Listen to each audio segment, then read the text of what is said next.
United States national intelligence director Tulsi Gabbard ఊహించని నిర్ణయం తీసుకున్నారు. క్యాన్సర్తో పోరాడుతున్న తన భర్తకు మద్దతుగా నిలిచేందుకు తన పదవికి ఆమె రాజీనామా చేశారు.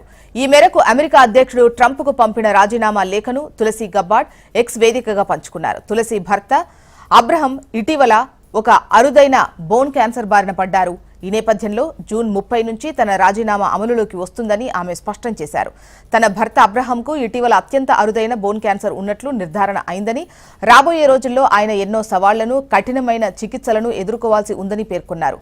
అందుకే ఆయనకు సపోర్ట్గా ఉండేందుకు తన పదవికి రాజీనామా చేయాల్సి వస్తోందని చెప్పారు. ఈ క్లిష్ట సమయంలో తను ప్రజాసేవకు దూరంగా జరిగి ఆయన వెన్నంటే ఉంటూ పూర్తి మద్దతు అందించడం తమ బాధ్యతగా పేర్కొన్నారు.